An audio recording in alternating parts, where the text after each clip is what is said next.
If it were any other time, the drivers we're about to see here today at the Indianapolis Motor Speedway, they would be out at Newcastle Motorsports Park potentially, or one of the karting events and karting tracks around the United States. But of course, with this coronavirus COVID-19 shutdown, American karters are dying to get back to the track. So what do they do? Where can they turn? iRacing is obviously the answer. And here we are at the Indianapolis Motor Speedway. Ladies and gentlemen, welcome to Apex Racing TV and the stay-at-home event here today. Excited to get things underway. Adam Bath will be joining me. My name is Rob Howden. I am the editor and publisher of ekartingnews.com, and I get a chance to announce a lot of kart races each and every year, about 20-plus races around the country from coast to coast. Fun to be able to call this particular event a grid, Adam, that is absolutely packed with American kart racers. A lot of them from Indiana, many from surrounding states as well. But again, the great thing about iRacing is it doesn't matter where you are, you can jump together and race. And here we are at in the racing capital of the world, the Indianapolis Motor Speedway, for an event where the drivers will be behind the wheel of Skip Barber cars, the school cars. And we look forward to a pretty solid day of competition. Yeah, indeed. It's great to be here. Welcome to Rob as well. Yeah, we've got over 30 cars represented in this race today, which is going to be either an hour and 40 minutes or 40 laps, whatever comes first. And a track like Indianapolis and these Skip Barber cars, it's probably one of the bigger tracks in terms of the ones we go to, and there's probably going to be a lot of slipstreaming as well, from a memory of driving these cars way back when. It didn't take much for you to pick up a lot of straight line speed if you're following the car in front of you, so expect to see a lot of that on that huge long straight, which starts all the way at the top of your picture and then all the way through the banking. Of course, we're running it anti-clockwise and then onto the front straight to start another lap, so plenty of things to watch out for, I reckon, today. Well, and the interesting thing is that this is the third time these drivers have got together to do some racing here on the iRacing service. A couple of weeks ago, they ran the MX-5 Cup cars at WeatherTech Raceway Laguna Seca. Interesting that they're on the Skip Barber cars here at a large track like the Indianapolis Motor Speedway. A week ago, they actually ran the Indy car, the DW12, at Lime Rock. Not a place you would expect to run the Indy car. And it was a kind of a crash-filled day because the cars, of course, a handful to get around that kind of a bullring road course.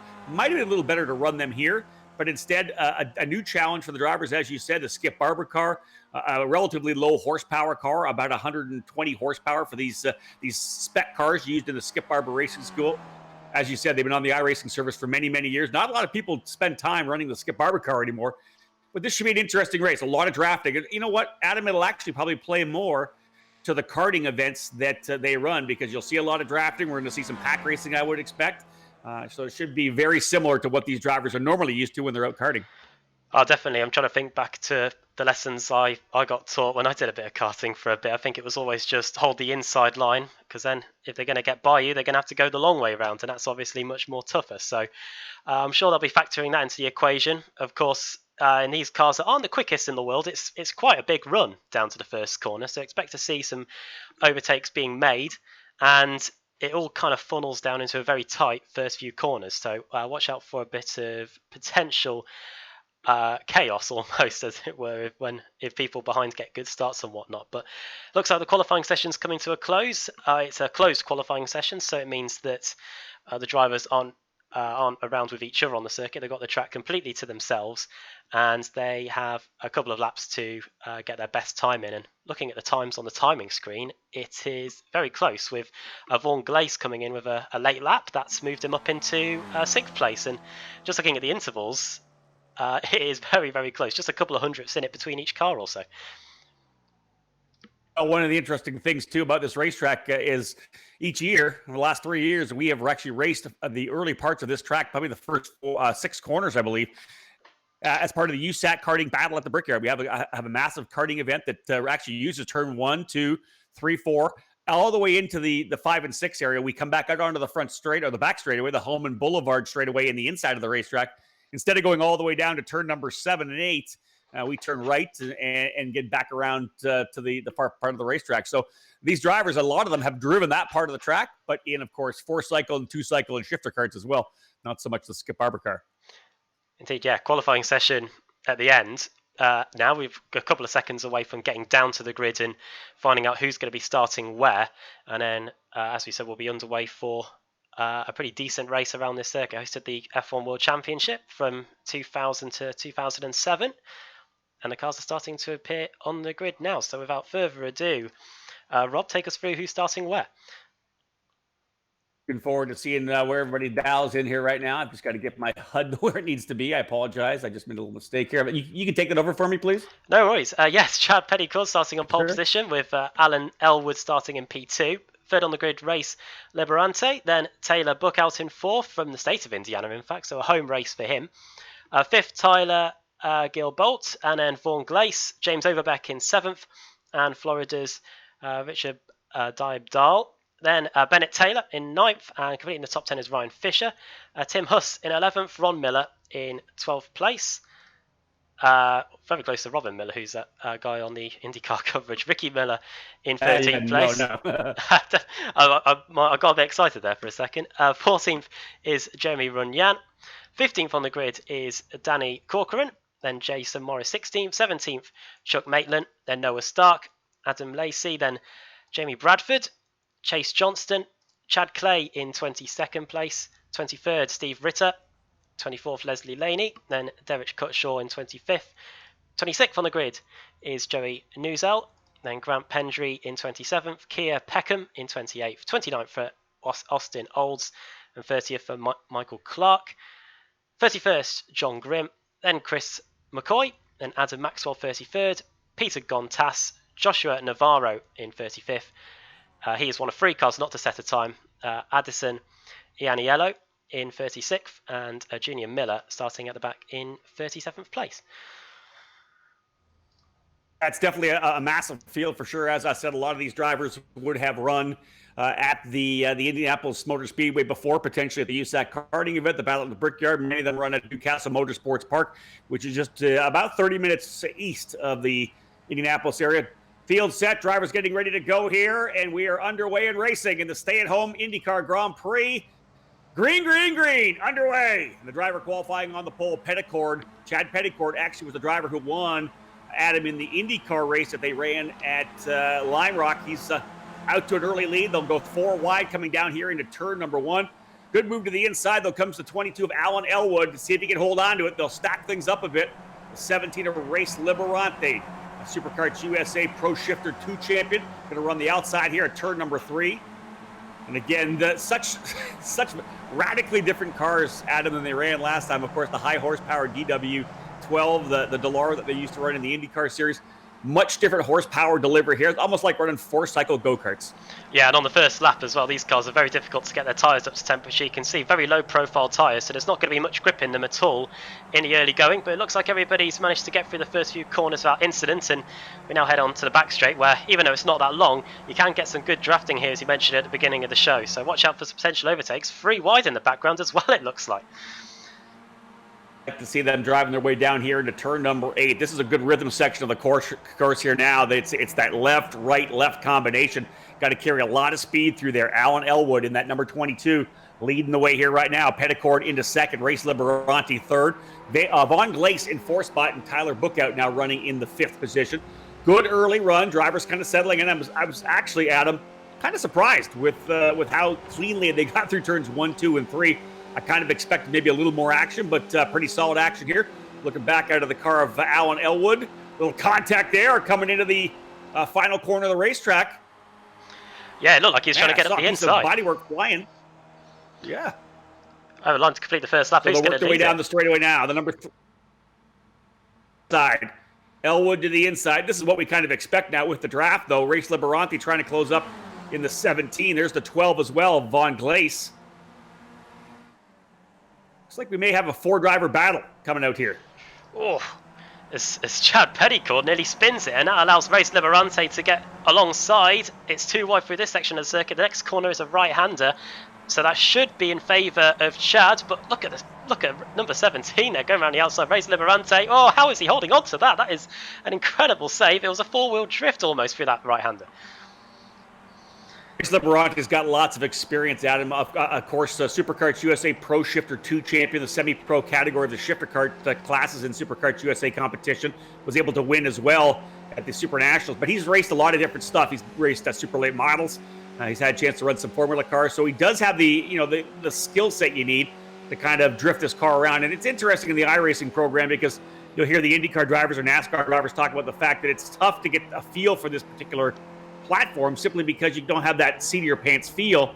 I just feel it puts more, I think, into the hands of the driver's hands. You have to be able to feel the force feedback. You have to feel the car kind of getting away on you. And I think once you have that particular sensitivity, then you're able to handle the car a lot more than you would if you're, again, outdoors trying to drive by the seat of your pants.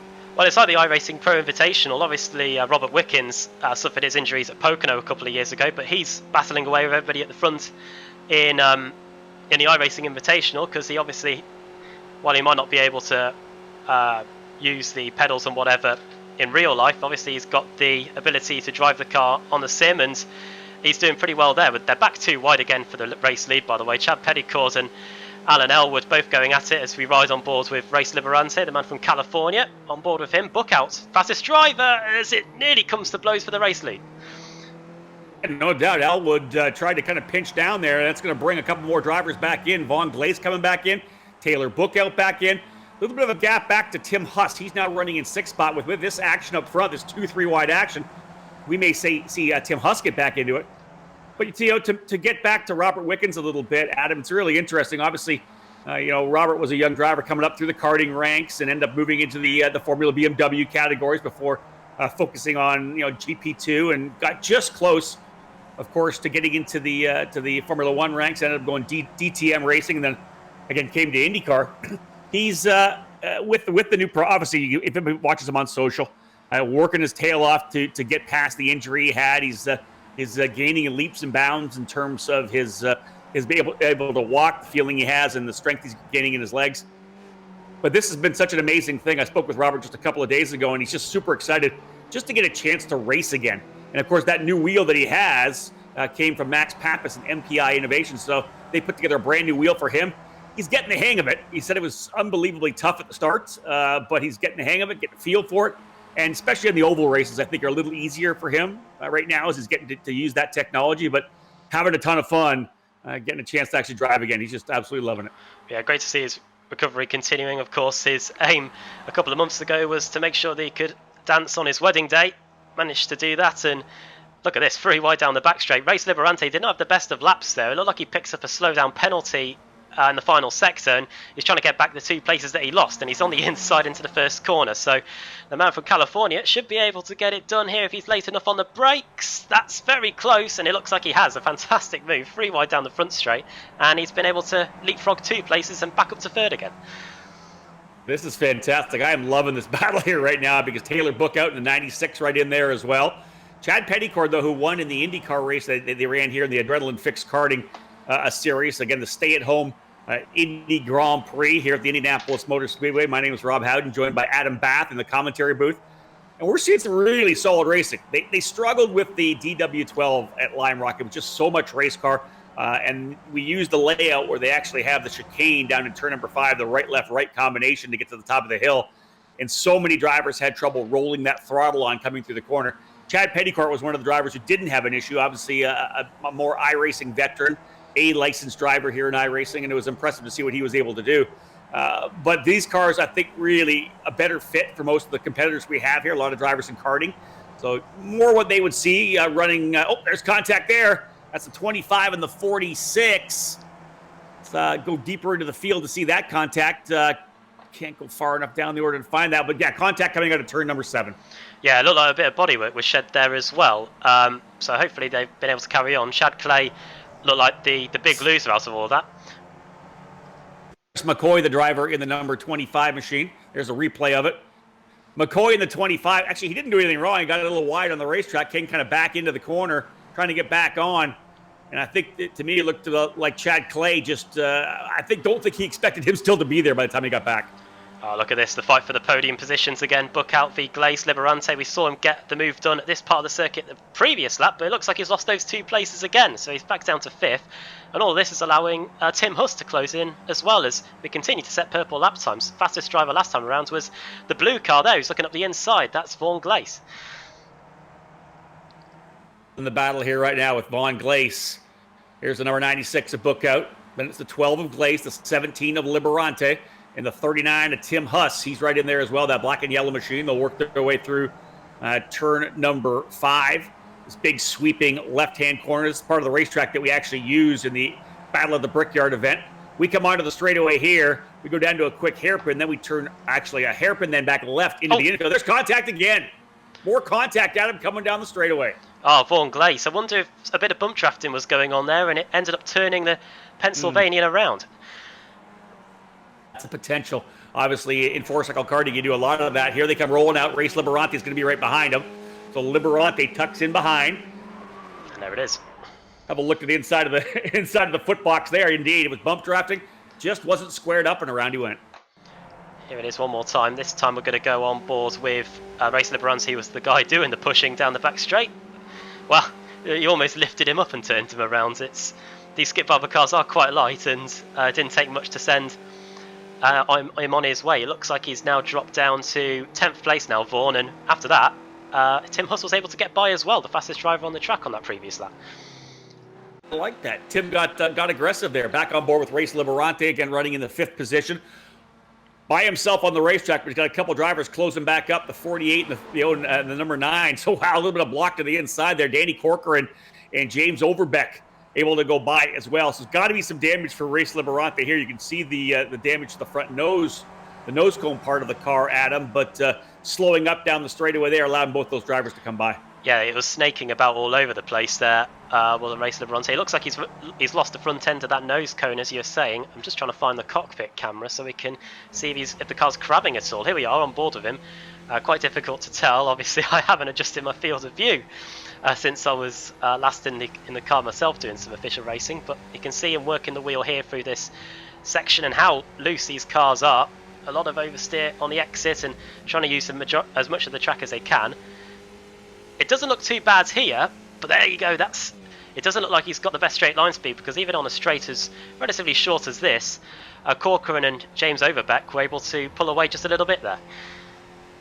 You'd have to believe on a straightaway like that, he'd be able to have the draft as well. They're actually pulled away from him himself. So got to be some kind of an issue with the 17 of Race Liberante.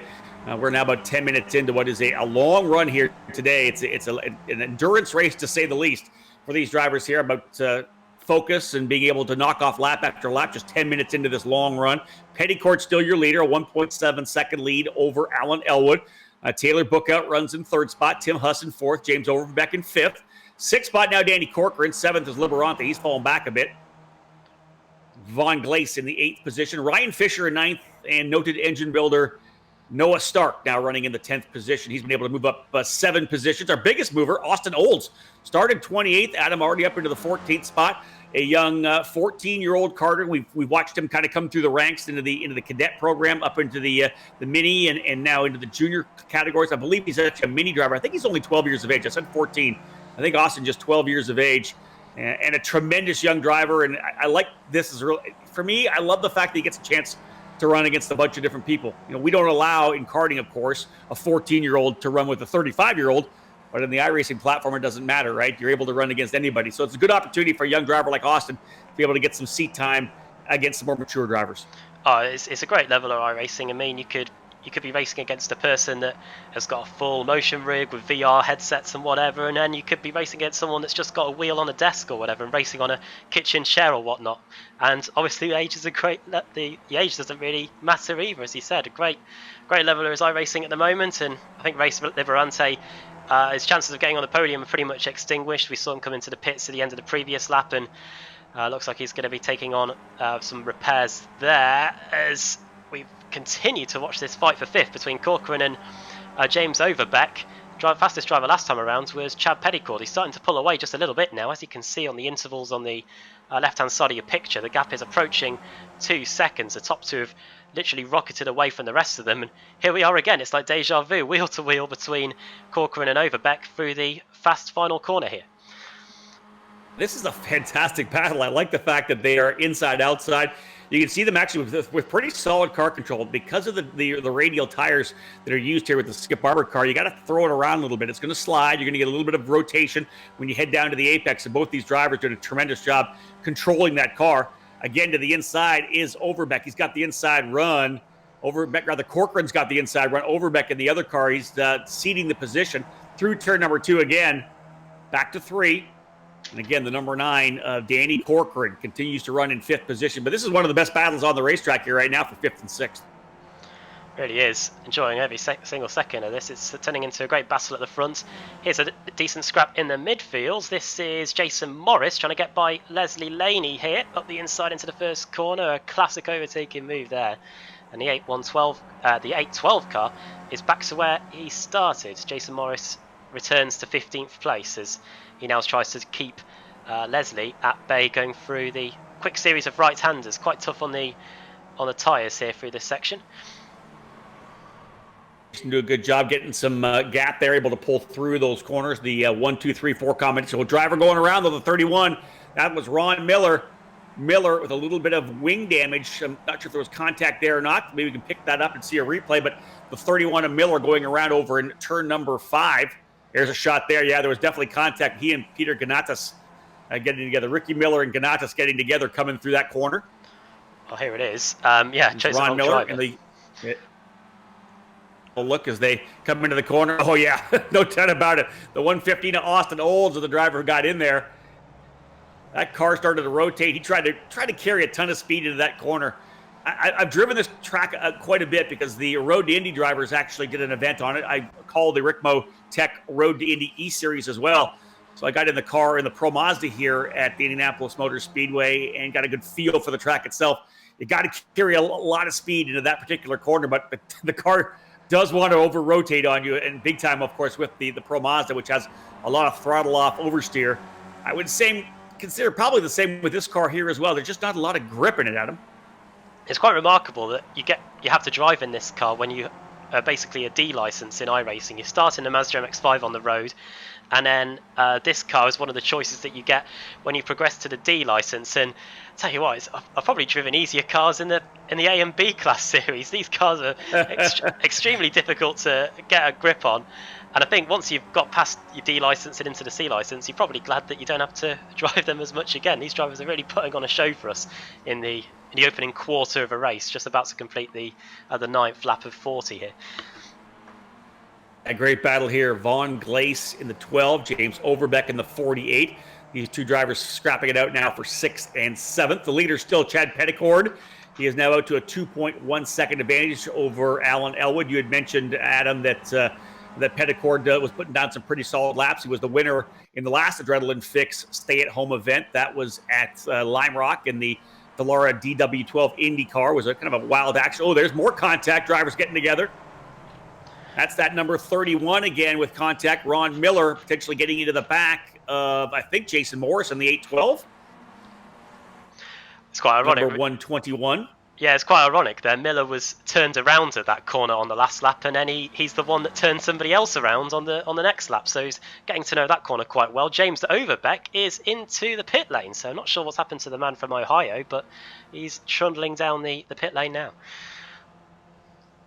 Get a quick look there at John Grimm. John is the father of Ayrton Grimm, a driver we see in the national level, a race winner in the micro categories, and we'll look forward to seeing him back on the racetrack when we get out and doing some more karting throughout the year. Hopefully, we're going to see ourselves potentially back to the track in late May or June. I know that the entire American karting community dying to get racing again. We have an initiative that we are rolling out at ekartingnews.com to support karting. That's the hashtag we're working on, trying to get people to support the karting industry in this tough time, getting people to spend a little bit of money every month to try to keep some revenue coming through the kart shops and the kart shop owners who, of course, take care of our racers week in and week out trackside and making sure they have the parts they need. Tough time right now, Adam, for many levels of sport. Of course, karting, you know, these guys don't make any money if they're not at the racetrack, so we're doing what we can to try to support them. DJ, 17 minutes into this one then, or 10 laps completed. Looks like there might be an issue with the stream, but hopefully you're still with us. And Chad Petticord continues to lead. Here he is. He's not getting much airtime at the moment because he's so far ahead of everyone, but he's got a 2.4 second lead over the rest of the field. Alan Elwood in second and Tyler Buckout third, Tim Huss fourth and Danny Corcoran in fifth. do like the fact that Bookout and Huss fairly close together. Those two drivers working together in third and fourth. I wonder if they have the ability to potentially try to reel in Alan Elwood, because Elwood has a pretty good advantage right now, about 3.5 seconds running there in the second spot, following Chad Petticourt. Now, though, the Indiana driver in the white machine is just knocking things out, hitting all the marks. Was in a battle early, but kind of has things handled now. As I said, 2.5 seconds now the lead for Petticourt. You can see Elwood not that far back, but again, 2.5 the advantage between first and second. Big movers coming up here. How about Adam Maxwell? Started all the way back in 32nd position. Maxwell has driven himself up into 8th position. 24 position improvement for Maxwell. Trying to see if he can't get himself maybe closer up to Noah Stark. But again, great run for him thus far. Record 2.3 seconds up. Mentioned some of the drivers that have gained quite a lot of places, as I think the issues with the stream are now resolved, as Petticourt almost drifts his way through the final few corners. Some decent liveries on display, and some big movers include Stark, Bradford, Johnston, Olds up 16 places, and also at 14 Maxwell as well. As we look at Vaughan Glace, who's trying to edge closer and closer back to the front of the pack, and here he is trying to get past Danny Corcoran. A good little battle here. This is the great thing about the Skip Barber car too. Of course, with that draft, the low horsepower, and the longer straightaways here, you're able to tuck back in. They'll come out of the infield section. This is IMS essentially turn number 1. We're going in the reverse direction as they would for the Indianapolis 500, but all the way through turn number 1. Back onto the straightaway here. They'll cross that yard of bricks, but you can see Vaughan Glace just tucking right in, getting that draft here on Corcoran. Big run down the straightaway, of course, into turn number 1. He'll tuck to the inside. They'll dart out. Let's see if he can get this pass done. Here comes Vaughan Glace to the inside into turn number 1. Book it. He's got the spot, Vaughan Glace, and then pinches the exit nicely too. Didn't allow for the over-under. Adam, a solid pass there. Just a kind of a textbook draft pass into turn 1 here at IMS. Yeah, as cool as you like that. It's quite difficult in these cars because, of course, it's probably one of the few parts of the circuit where you descend a little bit there. And Vaughan Glace, who was looking pretty strong in the early part of the race until he got turned around by Race Liberante, is edging closer back to the field. He has got to get his head down now, because the next car in front is Taylor Bookout, who is 6 seconds up the road, and he is in a battle of his own right now. Here is Tim Huss, who is trying to keep him at bay here as they go side by side down the back straights here. It looks like Huss is holding on to his 3rd place. Tim Huss has had a pretty solid run so far. He was at the tail of that battle we saw early that shook down with some contact. He was able to come through cleanly and was able to get by Race Liberante after he had the contact with Vaughan Glace. And now Huss, who runs here in that 3rd position, started in 10th spot, so a tremendous run forward for him, settling things in. 12 laps into what will be a 40-lapper here on the road course of the Indianapolis Motor Speedway. Taylor Bookout right there behind him. Vaughan Glace, though, we'll watch lap times. Vaughan, very similar to that of Bookout and Huss last time by, and he's got a big gap back. He'll need these guys to start battling side by side again to potentially close back up. We'll keep looking at lap times and splits here to see whether or not Vaughan Glace and Danny Corcoran could potentially get up to battle this, get to this fight. The scrap for the final position on the podium. Huss now running into 3rd. Actually pulling away a little bit down the straightaway into the braking zone for turn number 1, Adam. Yeah, that was interesting. It almost looked as though Taylor Bookout was lifting and coasting at some points down the straight. I don't know whether it's a race where we've got to worry about fuel conservation, but yeah, that was pretty interesting there. He did have he could easily have got by, but it looks like he's preferring to stay in a 4th place for the moment as we continue a lap around this circuit.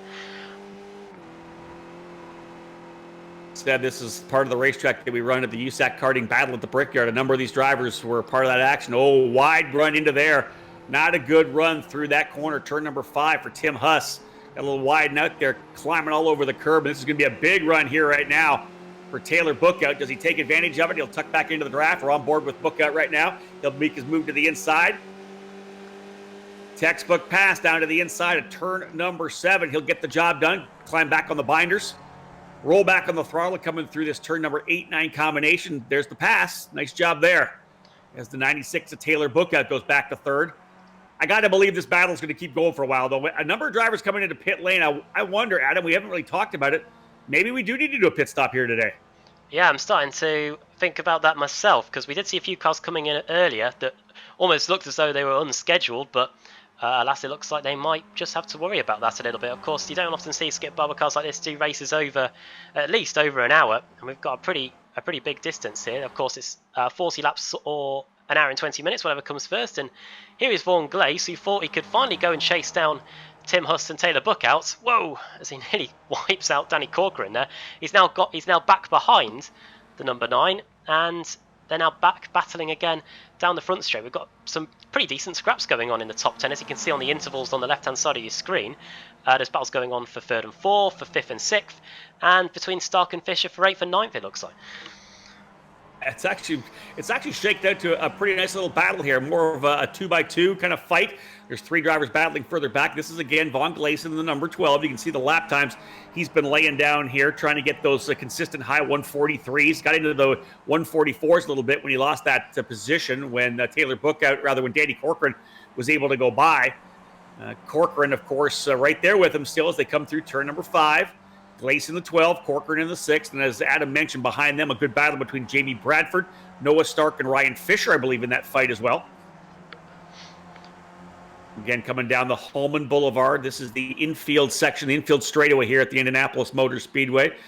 It's essentially just a city street to a certain extent every other weekend, but the IndyCar Grand Prix and the assorted sports car events that they've been putting on most recently at the Indianapolis Motor Speedway. The track will host the SCCA runoffs again in 2022. I was there for that introduction. Of course, the Indianapolis 500, the end of what they promote big time is the month of May, the Indianapolis Grand Prix weekend and the first weekend. Then, of course, pole qualifying, and then the Indy 500 on Memorial Day weekend. The entire COVID-19 coronavirus has put everything in a state of flux, though, and the schedule continues to change. Roger Penske and the brain trust at IndyCar and the Indianapolis Motor Speedway continue to bob and weave. A rescheduled Indy 500 will put that now into the month of August. Everybody doing what they can, Adam, across the country and around the world, just trying to figure out when we're going to be able to go back to racing, and when we do, what those schedules are going to look like. Yeah, and whether they're going to be races behind closed doors or whatever, no spectators allowed. We'll have to wait and see on that. So I think, August is the month, as you said, that's getting hinted for the Indianapolis 500. I believe NASCAR came out saying that they're hoping to start the season at Homestead around, I think it might have been around May or June. I'll have to wait and see on that one. But as you said, we can't. It's impossible to predict when everything will return to normal. And right now we're just waiting to see everything about that and hoping that everyone is all safe at the moment, because it is a pretty uncertain time at the moment, as we see in the background there. Vaughan Glace, he is pushing as desperate as he can to try and close the gap on these guys. At least they're on the same straight now as we go into the final sector of the lap. You talked about the fact that NASCAR potentially looking to get back to racing again. You're hearing thoughts of potentially running some races with no fans, no spectators, just having the cars on track themselves. I actually had a conversation with a friend of mine talking about that. What would happen? Would we have an Indianapolis 500 with no spectators? They bring in 300,000 people for that event, and of course, everybody would expect, no, we definitely want to have people here. But one of the things about that race, it's such a huge draw on TV. In fact, the state of Indiana actually doesn't get a chance. They get blacked out. So the IndyCar radio network ends up having about 10 million listeners every year to the race on radio. We had talked about the fact that if indeed Roger Penske would decide to run the Indianapolis 500 without fans, you'd have to think it would be the most watched sporting event probably in the history of sports on TV, because obviously not a lot of sports going on. If they were able to run the 500 and you weren't able to be there, you got to think everybody would be watching on TV. That would just definitely be an eerie situation. I work with the Pennzoil IndyCar radio network, and I can't imagine calling the action from pit lane with no one there, because that's one of the interesting things about the 500. When you get in there early in the morning, 5-6 o'clock in the morning to beat the traffic, it's very eerie. The track is dark, nobody there yet. But over the next 6 hours, people just start filing in, and by the time they get ready to go racing, there's just such an atmosphere with all the people in the grandstands. Yeah, you get the back home again in Indiana before the command to start engines. I believe they still release all the balloons as well when the command is given. And you mentioned the Indy 500 being blacked out in the state of Indiana. There was a time where it was a delayed broadcast in the evening. everywhere, wasn't it? I believe Jackie Stewart and all those guys back in the early 80s. It didn't become an official championship race in what was then known as karts until 1983. So yeah, plenty going on. Don't they let off some firecrackers or something as well when the track opens early in the morning as well? A lot of history behind that big race. Yeah, it's actually a cannon blast, and we all wait there at 6 o'clock in the morning. They blast the cannon, everybody waits for it, and as you said, they release the balloons as well. Back home again in Indiana, it's an amazing time for sure, and it's an amazing event. It's cool to see a bunch of kart racers that have worked their way up there as well. We talked a bit about Newcastle Motorsports Park. So many of the drivers here in this adrenaline-fixed karting, stay-at-home IndyCar Grand Prix run at the Newcastle Motorsports Park. Well, a driver that is now a two-time NTT IndyCar Series champion, that's where he started. Joseph Newgarden. He and Connor Daly battled it out there at Newcastle Motorsports Park. And Newgarden was kind of under the tutelage of Mark Dismore Sr., who, of course, was an IndyCar driver himself. But that track, just as we said, about 30 minutes east of the Speedway here. One of the best kart tracks in the country, no doubt about it. The Dismore family is just a tremendous family. Icons in American karting. And so many drivers that we have seen come through karting and make their way to the Indianapolis 500 have turned laps there at Newcastle Motorsports Park. So great to see these guys get a chance to go racing. That's what I love about the iRacing program, Adam. Gives these drivers who would normally be trackside somewhere in Newcastle, Whiteland Raceway Park, you name it, wherever it may be, in either club, regional, or national karting, they get a chance to come together here and go wheel to wheel. This is a tremendous opportunity. Well, it's fun for all these guys. It's as you say, it's a great opportunity for them to try tracks that they may be racing at in the future. And you always hear testimonies from people that have used iRacing, like Dale Jr. and all those guys, that say it really does help them in terms of preparing for race meetings. All of these tracks are laser scanned, of course, so every bump, crack in the road or whatever is all replicated in real life. So it will help these drivers coming through. They may be casting at the moment, but once they make it into series potentially like this one, or maybe end up like a track as prestigious as Indianapolis, they'll already have that in their head about what they need to watch out for. And speaking of watching out for something, here's a battle for 7th and 8th. It's Noah Stark and Jamie Bradford, who have both been fighting their way through the field, and it's Noah Stark that's managed to get by through the final corner to gain a place up to 7th now. A strong final couple of corners in this lap for Noah Stark, the driver of that number 33 machine. The 21 of Bradford will look to the inside of one again. But just a really good final sector for Stark. You can see he got through the last corners nicely and was able to get a great run coming down the straightaway. Interesting to talk about iRacing, giving these drivers a chance to kind of get a feel for the track, because another one of our probably most famous karters we're watching these days is Oliver Askew. He came up through the karting ranks, ran with Ocala Grand Prix, ran with PSL Karting as well, has spent lots of time at Newcastle Motorsports Park. But he came into the season, Adam, running, of course, for Arrow McLaren Racing SP as a rookie alongside Pato O'Ward. It was going to be, his rookie campaign. He'd never got a chance to be on an oval before in the IndyCar. Well, with what's going on with the IndyCar Challenge, all the events that they're running for NBC Sports, he's had a lot of opportunity on the sim to run some of these races he would never potentially have run. He's run Texas Motor Speedway now. Of course, they had the race yesterday at Twin Ring Motegi. They're not going to run that track this year, but he's really had a chance to go wheel to wheel with the drivers that he will go wheel to wheel with throughout the year. Bit of a miscue yesterday in that event, getting into Scott Dixon and Will Power in that battle for the race win. He was obviously not pleased with himself, got onto Twitter and apologized for the contact he made trying to unlap himself. But just such a unique opportunity for him to get a chance to run some of these ovals like Texas before he'll do so outside. I think I'm looking forward to seeing what he does when he gets to Texas, Adam, having had the chance to race wheel to wheel with these guys in the sim world. It's really interesting to see, because obviously to progress through the rankings in real life, before all of this happens, you'd be watched in other series in real life, and then you'd get your contracts go through there, and obviously make it to at the pinnacle of American single-seaters in IndyCar. But I wonder if opportunities like this, racing against really experienced drivers, could benefit them once this crisis is all over. They may get some potential opportunities out of this if they've proven that they can race against some of the best in the business. And I saw a bit of the IndyCar Invitational last night. I saw that Scott McLaughlin from New Zealand, he races in the Aussie Supercars series, got taken out late on. I think he was battling with somebody there, and yeah, it was quite interesting. Twin Ring Motegi, of course. Turn 1 and 2 are different to the final few corners. IndyCar race there until around 2011 or 2012, I think. Famous for Danica Patrick getting her first ever win, or only win, in IndyCar, and it was the day before the Champ Car World Series closed its doors. So that final race in Long Beach, which I think was won by Will Power the following day. No, interesting you bring that up because, of course, there's the official IndyCar Challenge events that all the IndyCar drivers run on, the one in NBC. But they've been running a bunch of different events as well. I've worked with a particular series that has put together some races. They ran at Worldwide Technology Raceway at Gateway. They did a half-distance race here at the Indianapolis Motor Speedway.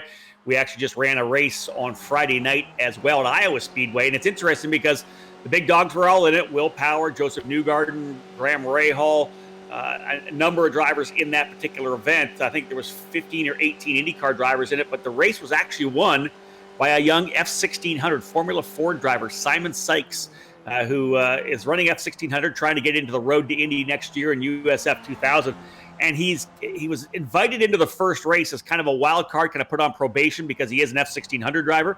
He has ended up stepping things up, and Adam, he was actually able to beat those drivers at Iowa Speedway and come home with a huge victory. You wonder, you posed the question, are people watching that? Have they seen what Simon Sykes is doing? You can go back and, link the YouTube page on that, the YouTube race, and send that as a resume to a potential team owner, right? I raced wheel to wheel with these guys, came home with the victory. Will something like that, will a performance like that play for Simon Sykes and potentially get him a ride in something else here in 2020 or 2021? Could be really interesting.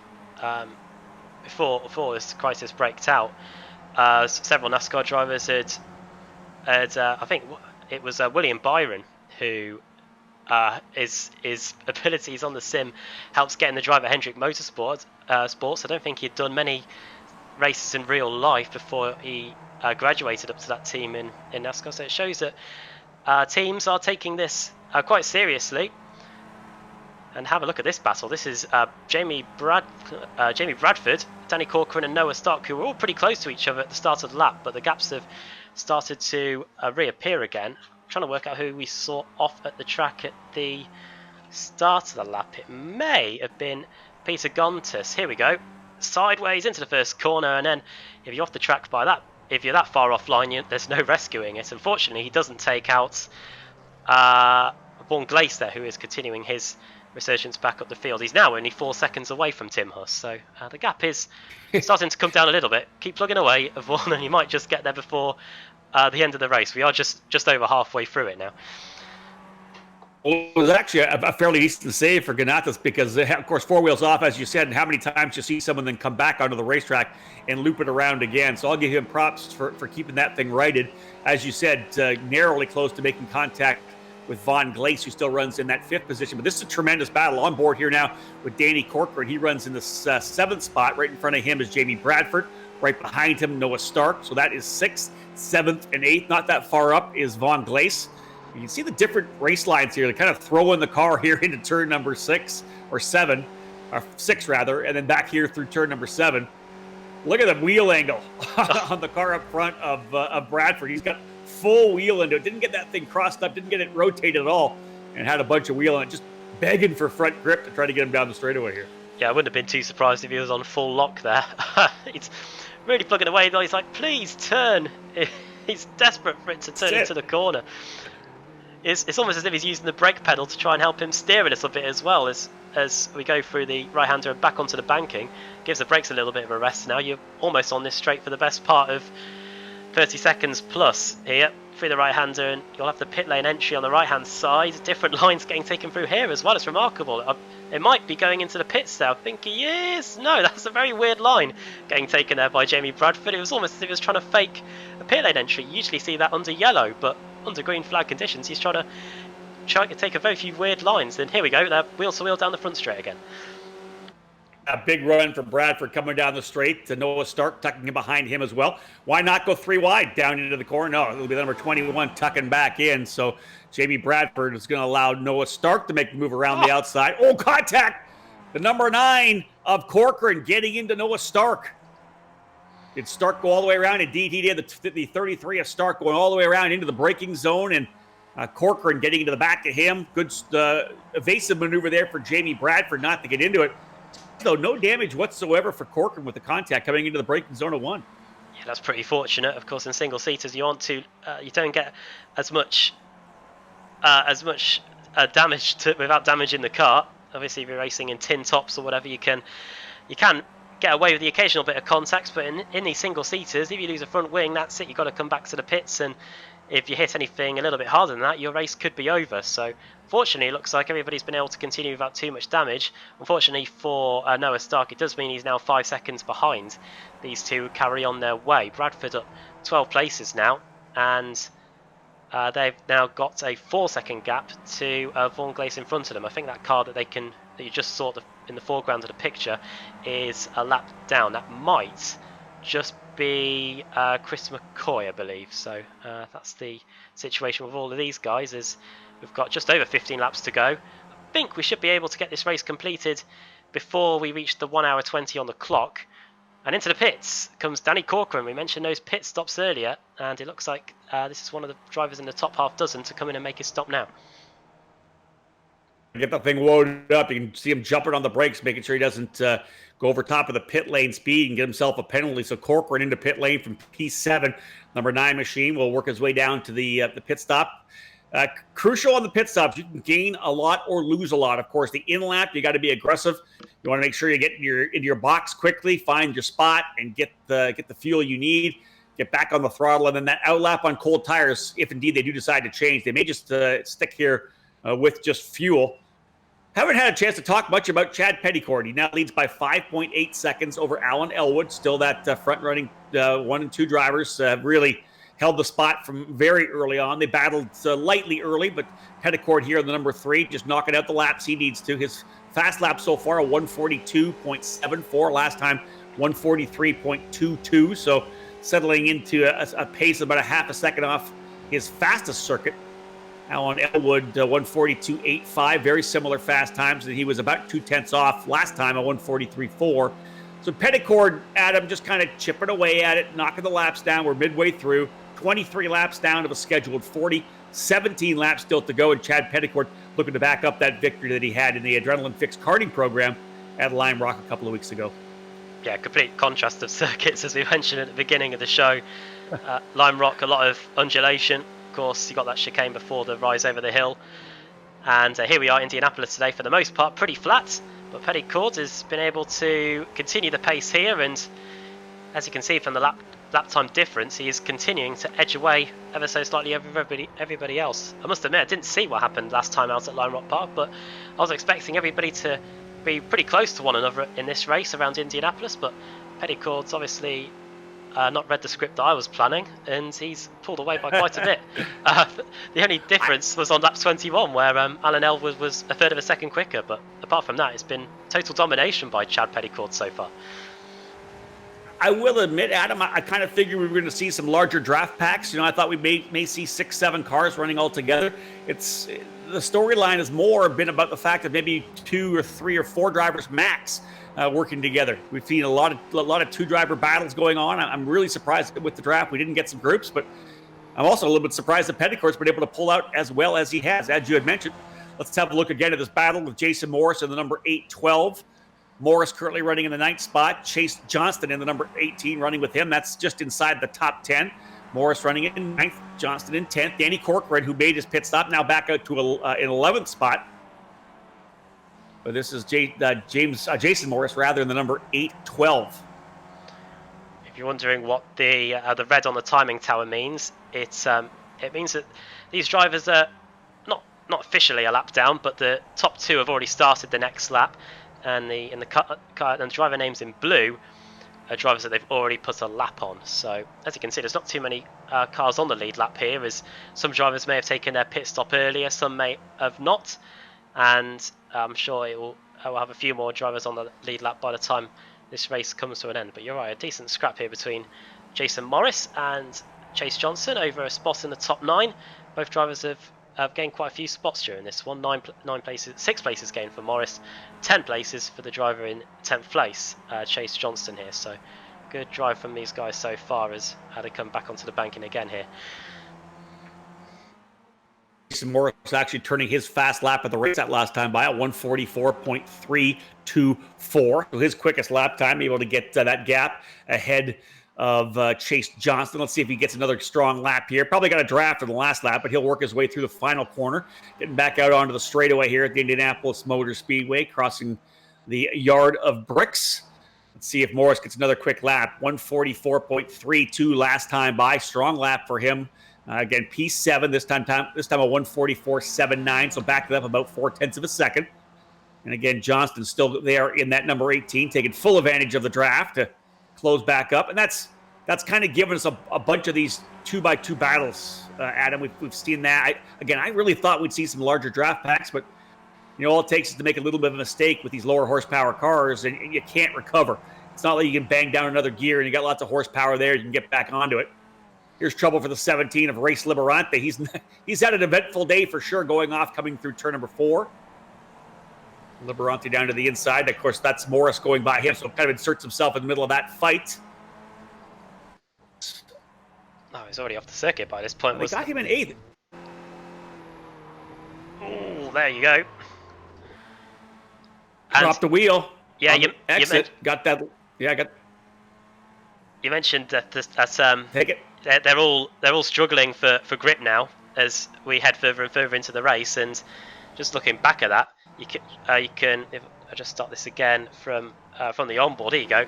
He's like, Beckett, please keep turning, but it just doesn't turn at a quick enough race, and he's gone off the circuit and lost 2 places as a result.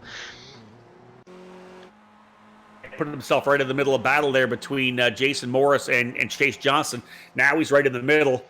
Johnston needs to get back up on it again, use that draft as Race Liberante tucks himself back in behind the 8-12 of Jason Morris. This will be a fight for the 6th position, hoping to see Chase Johnston get himself back up in there. Started in the 20th spot, now running in 8th position. Liberante will tuck back to the inside. Textbook draft. He'll go down to the inside into turn number 1. It's a long run all the way down to 1 here, though, Adam. It's such a long part of this racetrack into the braking zone. Probably down to 2nd gear, I would expect. Rolling back through.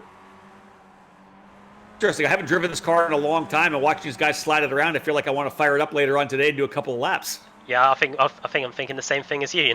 As watching this, I bet that my safety rating will probably take a bit of a battering, and probably my I rating too, for that matter.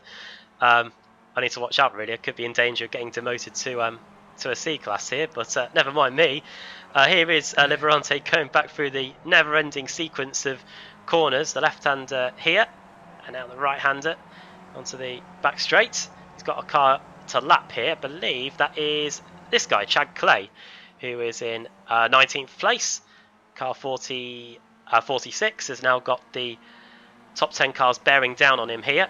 They should be able to get by quite quickly here, but when you're lapping traffic, things never go according to plan sometimes, especially at this part of the circuit. Looks like Liberante's just about got by, and so too will Jason Morris at the inside. It's always a thing you've got to watch out for, even on road courses. Sometimes it can be quite tricky on the ovals, but when you're trying to lap traffic and you've got blue flags getting waved at you, it's quite a difficult combination to try and continue to race your race, but also be mindful of the quicker cars getting through.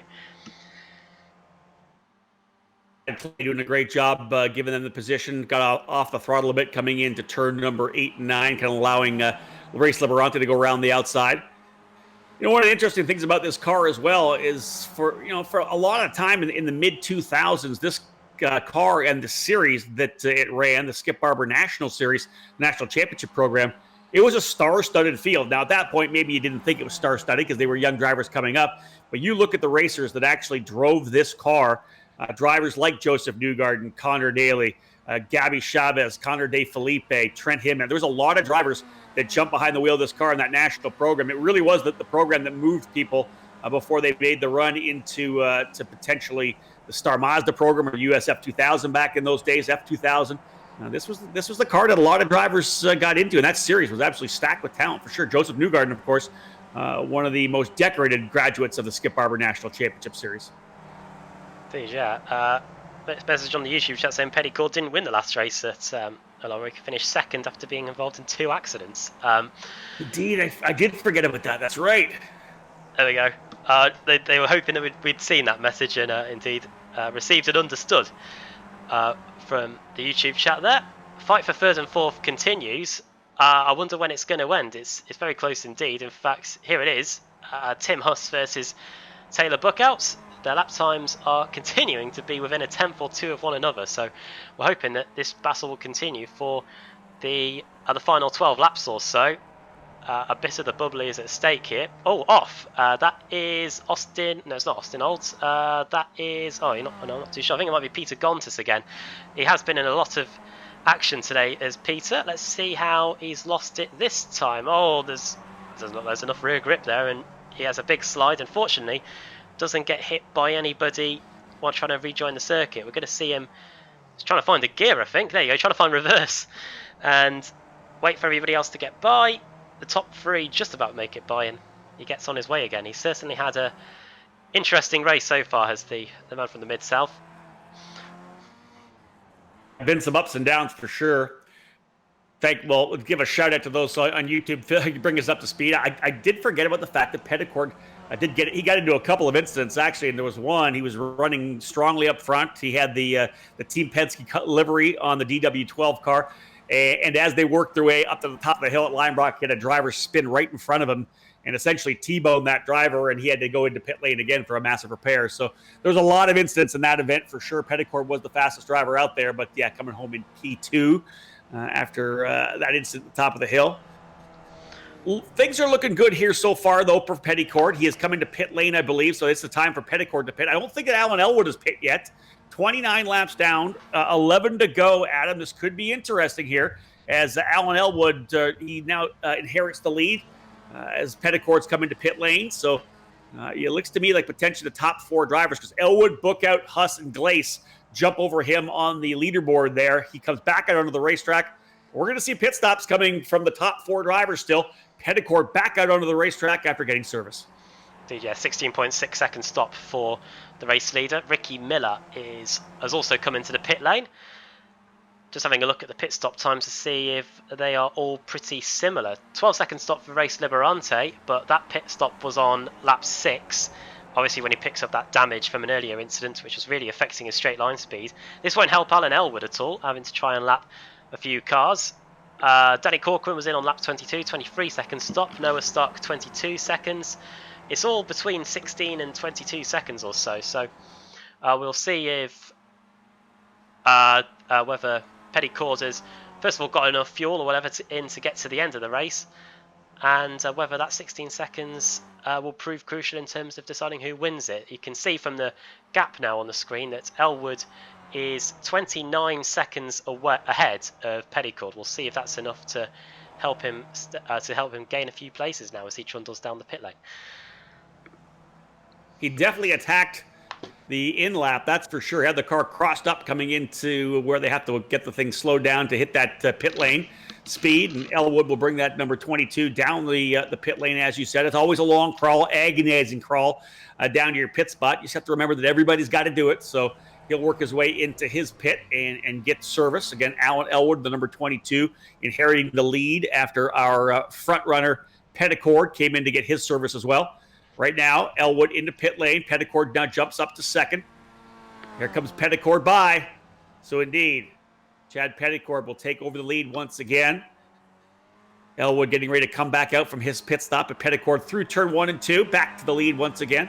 10 laps remain here in the Adrenaline Fix Karting stay-at-home Indy Grand Prix at the Indianapolis Motor Speedway. My name is Rob Howden, joined in the booth today by Adam Bath. Great to have him with us here. A lot of seat time in iRacing. Myself, and like so many people, of course, it's tough for me to do it when the season starts. I'm at the racetrack probably 25 times a year, but I've thoroughly enjoyed getting back into it and getting racing again. And calling these races always make me want to get back on the sim as soon as I'm done. And the Skip Barber car looks like a bunch of fun. I might have to run a race or two here later on today. Yeah, I've been in the F3 cars. They have plenty more grip than these, that's for sure. Recently, I like the F3 car. That's a lot of fun to drive. Yeah, I think this week it's at the sprint series in the F3 is at Donington Park. That's a good one in the official series. A short 10-minute sprint around there. Quite the opposite of what we got here today, as we are approaching the hour mark in terms of time. And as you can see from the timing tower on the left-hand side of your picture, everybody pretty much has made their customary stop. I think Chris McCoy is the one still braving it out there. So too is Leslie Laney. Those are two drivers in the top 20 that are yet to make their stop. Credit to them, they're carrying on nonetheless. A few overtakes going on in the midfield here. Look at this. This is Morris and Overbeck. Their battle continues, and it's getting a bit close for comfort now as time is starting to run out, and I wonder if they're starting to get a bit agitated of that fact as they are just a couple of attempts apart going through the middle sector. By side through 5, Morris on the outside, Overbeck with the inside run through that corner, getting the car to slide nicely coming through turn number 6 here. He's got the thing rotated in a big way on board here now with Jason Morris. See what kind of a turn in he can get here to turn number 7, getting that run. You can see Overbeck with full overlock there. Big run down the straightaway. Let's see if Morris can get that draft as he grabs that final gear and runs up to the top of the RPM range and get into the braking zone here of turn number 8. Closes up about a length. A little early on the turn in there, getting up over the curb. You can see him then move to the right side of the track, whereas Overbeck farther to the left, setting up for the next corner, climbing the curbing here. And again, this is, I think, a very crucial corner. You got to get on the throttle here nicely because this, as you said earlier, Adam, really the straightaway starts there because you are full throttle from that corner all the way down to turn number 1. Yeah, these cars might not have too much aero, but even these guys go flat out through this part of the circuit. It does give the drivers as well to maybe do a few things that you can't do in real life at this point. Maybe have a sip of water or something. Well, you can do that in real life, but maybe a hot beverage as well. Maybe a tea or a coffee or whatever. Maybe rest the left foot as well if you're on the brakes, because you don't have to worry about that. But Jason Morris, he's worried about that 12th place, and he's up the inside here. It's all going to be about the late braking. Will we see Overbeck appear on our left-hand side when we get on the brakes? Doesn't look like it. Let's just watch out for that. No, there he is, back around the outside, and he was able to carry the speed there, and he's back into 11th place. Lower car up front could be a factor here as well. Overbeck closing up as they come through here now, turn number 4. Again, part of the track that we run at the USAC Battle at the Brickyard event, the karting event here at the Indianapolis Motor Speedway. All the way through this particular section as well. Over 400 entries last year at that event. Just a massive, we called it the country's largest club race because it was all the club racers and grassroots drivers running in 4-cycle Briggs categories, 2-cycle classes. We had a good shifter kart class as well. They had a vintage program. I believe already the race is set to go again this year, late July. And I believe they already sold out the 33 available entries for the vintage part of the program. But again, as I said, Adam, this slower lap car going to start to wreak havoc here a little bit. It definitely held up Overbeck. Oh. Morris, good save for Morris. Dropped the right side tires onto the grass, and we've seen that catch out a lot of people. Good job for Morris to be able to save that one because he had a bunch of wheel in it. Don't think these drivers took tyres on their pit stops. I didn't see anybody get jacked up at all. I think it was just fuel, so they are continuing to soldier on without their tyres. That was Leslie Laney, I think, that they were trying to lap there. Oh no, it wasn't him. It was Adam Lacey that they were just lapping there through the final part of the lap. Looks like there might have been an overtake for 5th place. Vaughan Glace versus Race Liberante here. And it was through the long banked corner at the end of the lap. There he goes, straight up the inside. And Vaughan Glace is back into P5 again. It looks like he may have lost a bit of time during the pit stops for some reason, but because he was battling away with Tim Huss, but we're trying to close the gap to Tim Huss anyway. But now there he is in 5th place again. Race Liberante in 6th as they go through the first corner here on this replay. It still is relatively close in terms of the fight for the final spot on the podium, and here it is. Taylor Bookout versus Tim Huss going through the final corner. To make a pass there. Tough place to make a pass, Adam. I'm really surprised that Race Liberante didn't come back around. When you tuck to the inside like that in the final corner of the racetrack and take the lead coming down the straightaway, I would have expected Liberante just to tuck behind it and get on the gearbox and redraft back down into the corner. Here's the fight, though. This is the number 39 of Tim Huss getting back ahead of Taylor Bookout. This is the fight for the final position on the podium. Huss in the 39. Bookout in the number 96. This is a good scrap here. This is for 3rd as they work their way through turns 3 and 4. On board now with Taylor Bookout. Huss getting that thing rotated nicely through turn number 4, here through to turn number 5. I like the way these drivers are rolling around. Back into turn number 6 again. We have a wider entry there for Bookout to try to get that late apex, climbing back up over top of the curb here, setting up for 7. Crucial part of the racetrack.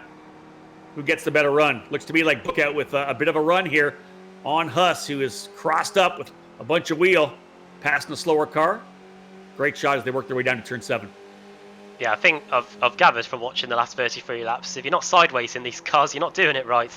As we look at Huss from this onboard camera, tyre marks getting left everywhere here as they try to burn whatever rubber there is left us, because they've been at it ever since the start here. These two have been nose to tail for pretty much the entire duration of this one.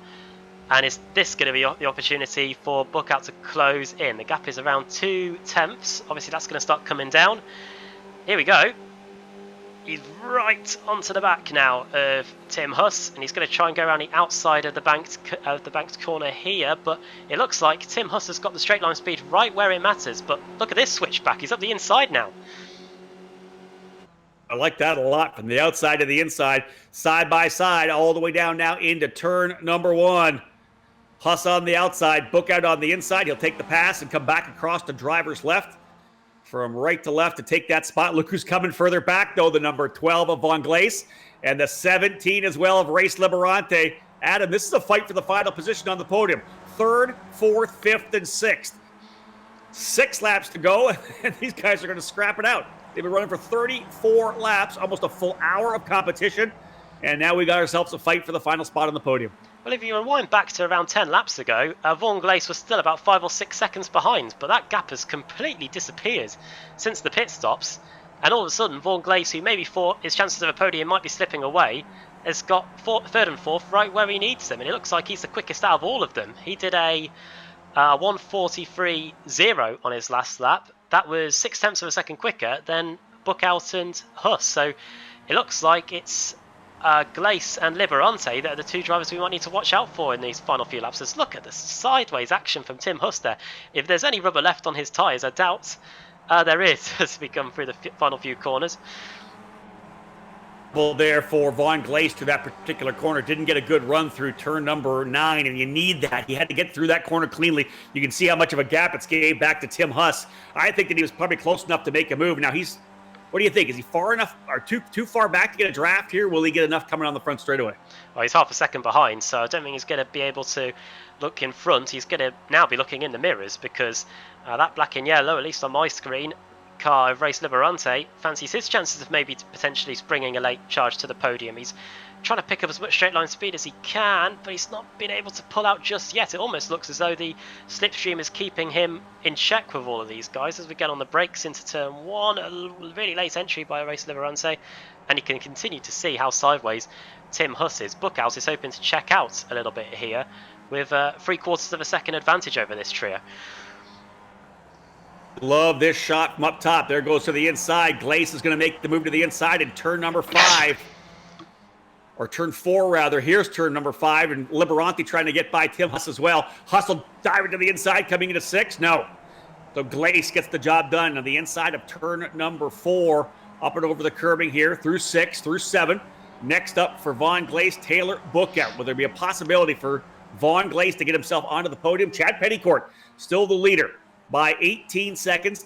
Taylor Buckout runs in 3rd, but that final run on the podium definitely up for grabs right now. A little trouble for Race Liberante further back as he throws it again in here. He's trying to find a way by Tim Huss. But Adam, after 35 laps, we got ourselves a pretty good fight here now. I think we're going to see a scrap between Liberante and Huss. It looks to me like Glace is only a couple laps away, maybe even a lap away from closing up to Taylor Buckout and trying to fight for 3rd. It's quite amazing, really. We started the race, all of them were together. Then at the midpoint of the race, they were all quite far apart for the most part. Now they're all back together again. Looks like, is this Liberante coming into the pits? It is. I wonder if he hasn't got enough fuel on the car. That can be the only thing I can think as to why he's coming to the pits. But that's a massive shame for Liberante. He had a chance at maybe a podium, and here he is coming down the pit lane with 4 laps to go. I think he might have pit early. I he did. Look to find out when he pit. Yeah, he pit early, so he has to come back in with probably just a little splash. But again, that's going to drop him down the order. We'll see how far back he falls. This is the fight, though, for 3rd. Taylor Buckout in that number 96 machine, leading the way. Von Glace in the 12 and Tim Huss in the 39. We're going to see a scrap to the end. 4 laps to go. Petticourt, your leader, but this is a tremendous battle here for 3rd. I don't know if they're going to be able to hold back Von Glace, though, Adam. He's been so strong. As you said, was 5, 6, 7 seconds behind these guys only a couple laps to go. He's put down some tremendous lap times. In fact, his last lap was his best, a 142.71. He was quicker than Petticourt. Actually, got a faster lap than Petticourt. I believe that's the fast lap of the race, potentially. Yeah, a 142.71, just at the fast lap of the race. Good timing here for Vaughn Gleis as he's trying to go to work on Taylor Bookout for third. And this is the culmination of a whole race effort for Vaughn Gleis. He was in this position, similar position at the start of the race, got turned around by Race Liberante, who's now in the pits, and he spent the whole of the race trying to get back to where he is. Liberante pitted at the end of lap 6, so that, as you said, explains why he had to come into the pits this time. Didn't have enough fuel on board to get to the end of the race, and here we go. It looks like Gleis has got a better run this time than what we saw on the previous lap. And is this going to be the opportunity? It's not the end of the world if he doesn't do it now. There are a few more laps, but I think I'd rather have the track position of being in third place, and it looks like he's closing in through the final corner. Is he going to try what Liberante did and try and get the switch back here? It looks like he might, and they're almost bump drafting. And oh, did he hit the wall there? Did he just graze the wall? Adam, he just tapped the wall trying to get out there to look to the left side of the track. He's closing right up. You got to expect he wants to make a big dive move here pretty soon, because I think that if he goes up front with clean air, he may be able to pull away from Taylor Bookout. But although Bookout has been good all day, he would just tuck back behind the gearbox and go to work. Tim Huss right there as well. So it's a 3-driver battle. We had 4 at one point. Race Liberante was part of it, but as we had said before, Liberante had to pit early after the contact that he had. Came in on lap 6. That fill up, not enough to go to the end of this 40-lap contest. 3 more to go. But we have ourselves a tremendous fight here for the final position on the podium. Chad Petticourt and Alan Elwood have things handled first and second. We're not done here for third. It's this tremendous fight. Bookout still holding off Vaughn Gleis. I'm surprised, Adam, that Gleis didn't at least try a move to see if he get it done that last time by. Maybe he knows that he'll be now facing the cars behind in the slipstream with no tow at all to help him next time around, so maybe he's just waiting for his opportunity. I wonder if he could maybe think of getting a slingshot to the checkered flag and maybe doing it on a photo finish. Either way, if you're Taylor Bookouts, you really do not want to lose this place. You've had it for pretty much half of the race, and you don't want to end up losing a spot on the podium at this late on, so he's going to be trying everything he can to keep Vaughn Gleis at bay. I'm tempted to stick on this battle. There are quite a few really close fights going on in the midfield. You can see them on the intervals on the side of your screen. Fisher and Bradford are very close, and Runyon and Miller also separated by a couple of attempts. But this is the fight we're watching with just 3 laps to go, including the one we're on. Gleis, Huss and Bookouts all fighting for a scrap on the podium. It's not out of the equation that Huss could maybe get a third place. There you go. That was interesting. That was Gleis trying to get by and losing a place to Huss, who's now up into 4th. Gleis tucked into the inside a little too early. As soon as he got that, of course, smacked with that air. No longer in the draft, and Tim Huss just wisely held the position. He got the advantage of the draft from Bookout. So move Huss now back into the 4th position. Interesting attempt there for Vaughn Gleis. Did not go the way he wanted. And Taylor Bookout still holding on to the spot. In fact, he's got a bit of an advantage here now. It's got to be, I want to say, a couple of tenths of a second for sure now for him. Maybe 8 tenths of a second. Look at Taylor Bookout. 7 tenths now back to Tim Huss. And Vaughn Gleis, who was in that fight, just a little strategy mistake there. I would like for him to at least try to make a move, but maybe a little too early there. Adam, what do you think? Yeah, I mean, I'm tempted to have a look back at a replay to see and go on board with Vaughn Gleis here, just to see if he lifted out at all. Right, let's try this one. Let's try this again before we get onto the front straight. There you go. A little bit of a lifting and coasting there. Maybe he's worried about some potential fuel. We don't know, but yeah, that is the reason why Tim Huss was able to get by. Interesting stuff out of Vaughn Gleis. We still have about 2 laps to go. I think will we get is it the white flag this time by, Adam? This is they're coming around to start the penultimate lap. Yeah, the second to last lap. Right. Out of the inside goes Vaughn Gleis. Big run coming out of the final corner here. He'll get that draft again, so Tim Huss moves back into 4th. Vaughn Gleis now up into the 5th spot again. Fastest driver on the racetrack at 143.14. A couple laps to go. Big run down here into turn number 1. Starting our penultimate lap number 39 of 40. And Gleis has worked his way back into to 2nd spot. Gets a good run through 1. Another slower car up here, Adam, could make things interesting. There'll be one to go when they get back to the line. Yeah, just having a look at who they've got in front here. This is Adam Lacey, who, interestingly, they were trying to get by just before the pit stops. They're back trying to get by him again.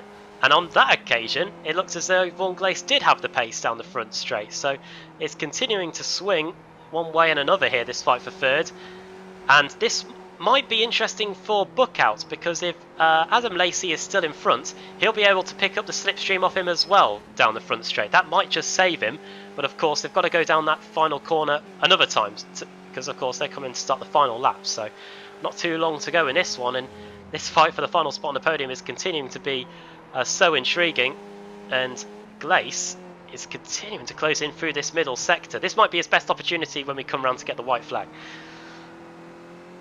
The car nicely positioned coming out of that final corner. We talked about how crucial that corner right there is. That's when you're on the throttle. From there all the way to turn number 1, it's full wood, 100% throttle, and Gleiss right there with them. They'll get the run out of this corner here, get back up onto the banking, a short shoot between turns 1 and 2 here at the Indianapolis Motor Speedway. Getting ready to start the final lap of the Adrenaline Fix karting. Stay at home Indy Grand Prix here at the Indianapolis Motor Speedway, running the old Formula One road course. Here we go again. Gleiss right there. This will be the last time by unless he tries to get him to the line. Tim Huss trying to come up here as well. Look at Huss with a big run. Tim Huss looking to the inside. He's going to throw it in there. Huss gets the car a little bit squirrely coming in. Everybody side by side. Huss and Gleiss together into turn number 1 and 2. That's going to give Bookout a little bit of run here. Was that enough, Adam, for Bookout to come home with third? I'll have to wait and see. It's still less than half a second between them. Didn't expect us to throw it in there up the inside into the first corner. We were pretty much a three-car train going down that front straight. But for now, it's Bookout that maintains his third spot. I bet Chad Pettycourt isn't too far away from coming through the final corner either. There he is. Carl one, he's just come onto the banking for the final time. I think we might have to just switch away from this to see our race leader come home and take a pretty comfortable win here. Tremendous run here for Chad Pettycourt. Final corner on the racetrack. He's done tremendously well. Led pretty much the entire race. The only time he had to give it up was during that pit stop, but he was able to get it done. Onto the straightaway for the last final time. Here he comes. He's going to weave it up to the yard of bricks. The winner today of the Indy Grand Prix at the Indianapolis Motor Speedway. The still at home Indy GP. Chad Pettycourt with the win. Let's jump right back to the battle, though. Elwood's going to take second.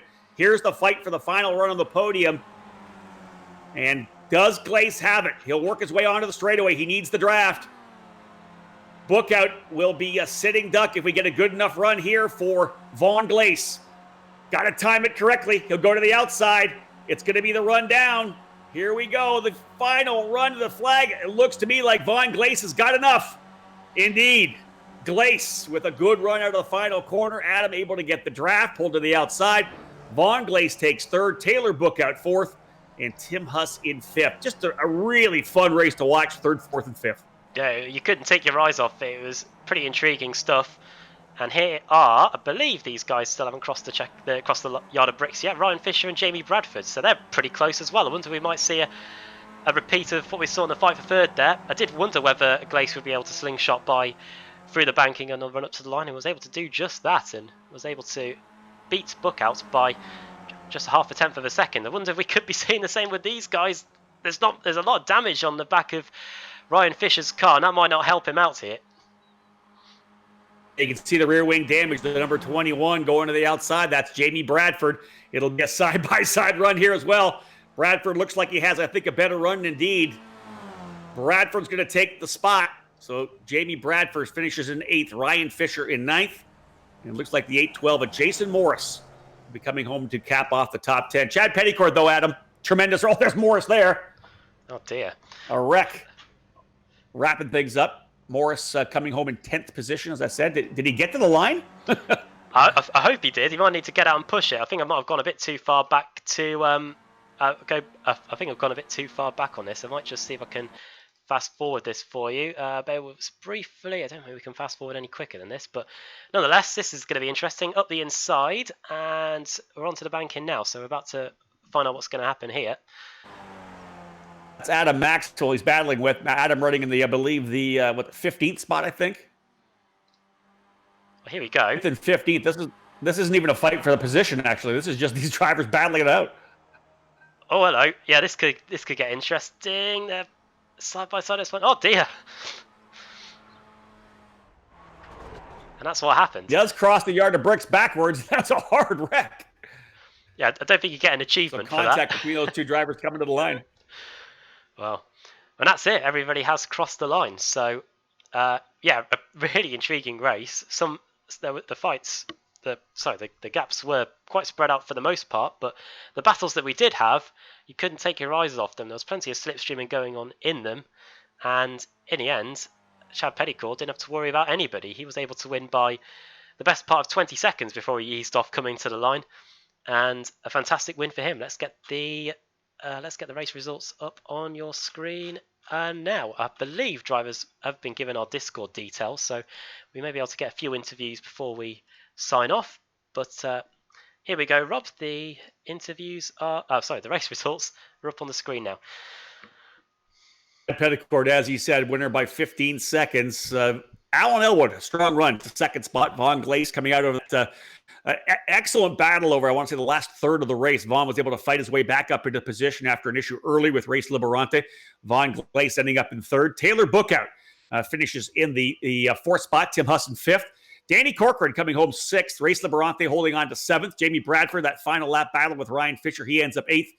And Jason Morris rounding out the top 10. I think we do have a couple of our drivers here in the interview waiting area, get a chance to talk to potentially our winner, Chad Petticourt, as well. We'll bring Chad in here momentarily.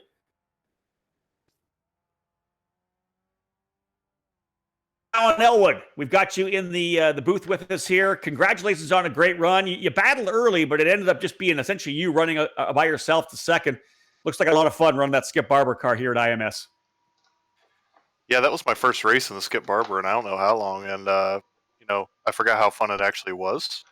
Very uneventful race for me, which is a change from the last couple times I've tried this.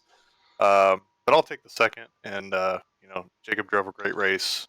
I couldn't figure out where I was losing the time at, so it's kind of frustrating a little bit there. But he had the extra speed that I didn't, so I had a little more practice, and maybe I'd have found a couple more tenths or something. Congratulations. Great to have you here. Tremendous race for you. And I said, you lacked a bit of speed, but it seems like you had good control of the car. Yeah, the car is very stable. I'm glad they chose this car and are kind of sticking with it because it suits all sorts of skill levels. And so, if you're running by yourself, it's very easy to control, very easy to maintain. But also, if you're racing around people, for the most part, like everybody can stay clean because everybody can pretty much, keep the car from spinning out. So, it could be a challenging car, but at the same time, it's very, very racer friendly. Congratulations. Great run today. Thanks, Rob. Let's bring in Jacob Petticourt. I keep calling him Chad. That's what we have on the deal, but it's actually Jacob. Congratulations, man. What a run for you today. Pretty uneventful, but you had the guys covered. Jacob, are you with us?